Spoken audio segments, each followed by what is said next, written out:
Welcome to Binge Watchers, where we talk about the stories and characters we love and the shows they live in. My name is Ron, and let's talk about my favorite shows of 2017. So we're back in the office, the year's almost over. In the last two videos, we went through the results of the Binge Watchers Award Survey for the best new and ongoing shows. You can find the links to those videos in the description. And today I wanted to go through my own personal favorites from the past year, but before we do that, I just wanted to thank all of you who watch these videos, who participate in the discussions here or on Discord or on Twitter. I'm having so much fun with this channel, and this community that we have around it is what makes it so much fun, so thank you. So this is where the way I do these reviews kind of comes back to bite me in the ass, because usually I'll just watch the shows I want to watch and then I'll come here and talk to you about it. But the shows I watch are not always the newest or most popular, so there's probably a ton of shows that came out in 2017 that I just missed, and that you'll see a review for coming out of nowhere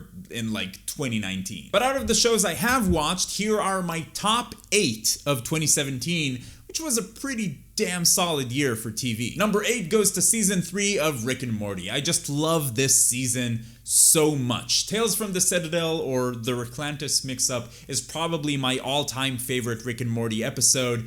Beyond just being a funny and creative show that does talk about some really interesting concepts, I'm still always blown away by the fact that they managed to actually tell a story about these characters. There's true character development in this show, which is weird since you'd expect they'll just use the characters to make a point or make a joke, but that's not always the case. So every now and then there'll be a moment where the show tells you something about a character that kind of helps you understand them better, and you'll be like, oh shit, wow. And then they'll just get back to whatever hilarious existential crisis they were working on. Number 7 is season 3 of Better Call Saul. I thought this was the best season of the show so far. I enjoyed every minute of it.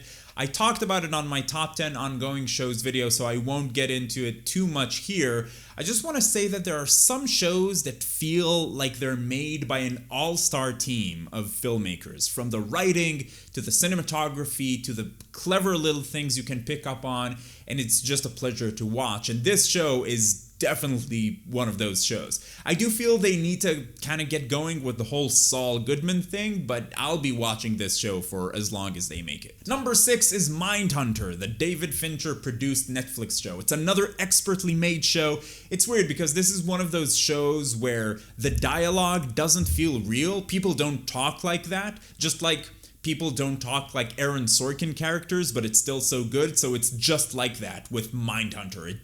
It works. Every decision they made about the style of this show just works perfectly. It's a dialogue-heavy show that's as exciting as any action-packed show. Absolutely love this one, and, you know, all the other ones on this list. Number 5, I have to go with season 2 of Sense8. It's such a powerful show. It's a show that makes you feel so many different things in one episode. It's a flawed show, but it's so incredibly original and creative. Watching this show is like being told a story in the most unique way. And the show also manages to send the messages the creators want to send without being preachy, because they do it in the best way possible. If they want to say something, for example, about discrimination against gay people or trans people, then they just have characters going through those things where it makes sense for them to bring it up. They don't just have someone forcibly telling you, hey, here's what's wrong with the world, in my opinion. A lot of the criticism against Sense8 has to do with the show having an agenda, which is ridiculous, because of course it has an agenda. Pretty much any artistic endeavor has some sort of agenda, and the show doesn't try to hide it. Odds are that if someone disagrees with what the show has to say, or they're offended by it, they knew that going in, but the creators of the show just built a fantastic story and world to carry those messages, and it's such a great show, and I'm so sad it was canceled. So for number 4, I'm gonna go with season 3 of Narcos. The only reason it's difficult for me to say that it was the best season of Narcos is because it doesn't have Pablo Escobar in it, and he was just such an incredible character. But it still might be the best season. It's the type of season that truly improves on the strengths of the show and does away with anything that doesn't work like fucking Agent Murphy. The pacing was incredible. The show is exciting. We get the added perspective of a guy who works for the cartel, but he's not like your typical bad guy, which was fascinating. And Pedro Pascal is just a very strong performer, playing a super well-written character. This season was a pleasure to watch. I watched all of it in a day when it came out. Number 3 has to go to Dark, the Netflix original from Germany. This show came out of nowhere for me, and it was so good. Such a combination of an incredibly solid drama with some fantastic characters and some sci-fi elements in there that are approached in a very unique way, because the core element of this show is not necessarily something you haven't seen before, but not done in this way. This is very much the type of show that way after you finished watching it, you're still piecing stuff together and you're on Reddit trying to figure stuff out. Watching this show truly is an experience, and I highly recommend it. Doing a review for it is tricky because I don't know what I can say about it without spoiling it, so I'm still thinking about how to best approach that. Number 2 is The Handmaid's Tale, the Hulu original based on the Margaret Atwood novel. A lot of American shows, even some of the really, really good ones,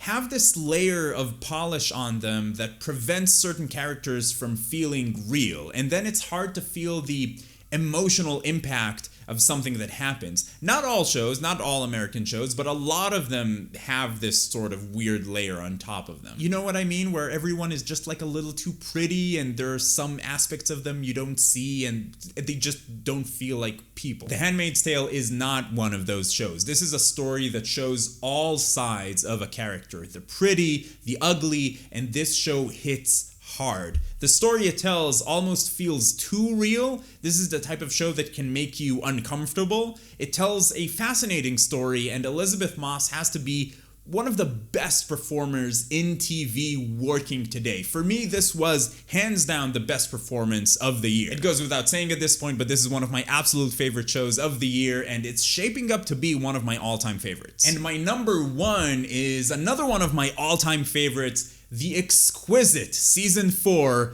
of Peaky Blinders. Peaky fucking Blinders. And if you're gonna comment about season or series, you know what I mean, no one cares, come on. Peaky Blinders is one of my all-time favorite shows, and Season 4 was just one of the best of the show. It's an incredibly rewarding season if you've watched the whole thing. It moves incredibly fast compared to the other seasons. It's probably the most exciting season, and it uses so much of what we already know about these characters, and it does it all with impeccable style. The reason this show can get away with how stylish and cool everything is because of the substance. It's not just, you know, dudes standing around drinking whiskey and looking cool. There is a lot of that, but that's just the presentation. These are incredibly strong characters in a story that seems simple. These guys want to kill these guys, but the relationships between these characters make it into a complex, engaging story that I couldn't take my eyes off of for a second. I loved everything about this season. There was actually one little thing that I didn't like, but it's super minor and nitpicky, and I'll talk about it in my review, which I am working on. I could have added a couple more shows to this list. Mr. Robot was great, Fargo was great, although I didn't finish it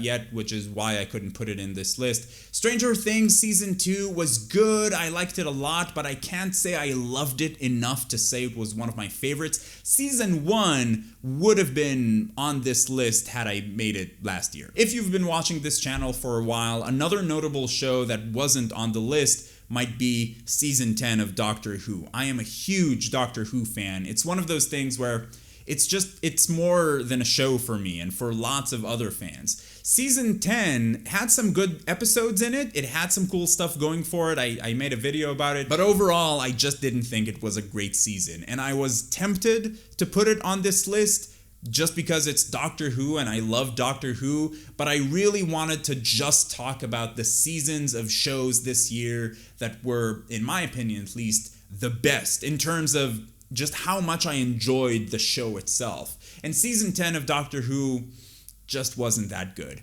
I do realize that I just spent more time talking about it than some of the other shows on this list. And that's it. The end of year Binge Watchers wrap up is done. In the comments down below, let me know what were some of your favorites from the year, but tell me why. Tell me why you loved the shows that you did. And also, what are some of the 2018 shows that you're excited about? The future is now. If you like this video, please give it a thumbs up. It really helps out a lot. If you're going to be talking about spoilers for any of these shows, please use spoiler tags in your comments and let everybody know which show you're going to be spoiling. You can find me on Twitter and TV Time and Instagram, or you can join our Discord server where we chat about TV and it's a lot of fun. And if you're finding Binge Watchers for the first time, welcome. I'd like to invite you to join the Binge Watchers community. Come talk about TV with us. It's a lot of fun. Subscribe to the channel.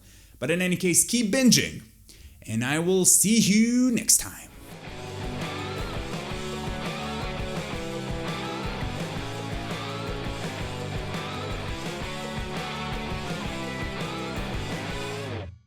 Let me just see the old mic is working correctly.